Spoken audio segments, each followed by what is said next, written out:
Hello guys, আসসালামু আলাইকুম। Smart cooking house থেকে তোমাদের সকলকে জানাই আন্তরিক শুভেচ্ছা ও অভিনন্দন। আশা করছি তোমরা ভালো আছো। আমিও তোমাদের দোয়া ও আল্লাহ তাআলার রহমতে অনেক ভালো আছি। আবারও চলে আসলাম নতুন একটি রেসিপি নিয়ে।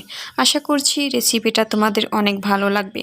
আমার রেসিপিটা যদি তোমাদের ভালো লাগে তাহলে লাইক, কমেন্ট, শেয়ার ও সাবস্ক্রাইব করে আমার পাশে থাকবে। আর ফেসবুক অ্যাকাউন্ট থেকে দেখে থাকলে আমার পেজটি অবশ্যই ফলো করে দিবে। চলো তাহলে রেসিপিটা তোমাদের সাথে শেয়ার করি।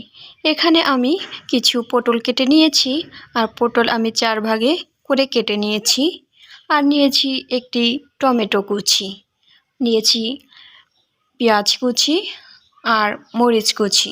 কাটা সবজিগুলো দেখেই তোমরা বুঝতে পেরেছো যে আমি কি রান্না করতে চলেছি। হে বন্ধুরা, আমি আজ পটল ভাজি করতে চলেছি। আমি একটু ভিন্ন রকমভাবেই পটল ভাজি করব, এজন্য তোমাদের সাথে শেয়ার করলাম। চুলাতে কড়াই বসিয়ে দিব। কড়াই বসিয়ে দিয়ে কড়াইয়ের ভিতরে তেল ঢেলে দিব। যখন তেল গরম হয়ে আসবে এর ভিতরে কেটে রাখা পটলগুলো এক এক করে দিয়ে দিব। এরপর এর ভিতরে পরিমাণ মতো লবণ দিব, হলুদের গুঁড়া দিব, আর দিব সামান্য পরিমাণ ধনিয়ার গুঁড়া। এবার নাড়াচাড়া করে পটলগুলো হালকা করে ভেজে নেব। আমি এখানে পেঁয়াজ, টমেটো, মরিচ দেইনি, এগুলো আমি পরে দিব। আগে পটলটা হালকা করে ভেজে নেব।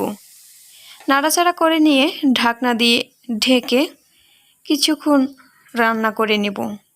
কিছুক্ষণ রান্না করার পর যখন পটল হালকা ভাজা হয়ে যাবে তখন ঢাকনা খুলে আবারও নাড়াচাড়া করে নিয়ে এর ভিতরে এক এক করে দিয়ে দিব টমেটো কুচি, পেঁয়াজ কুচি ও মরিচ কুচি।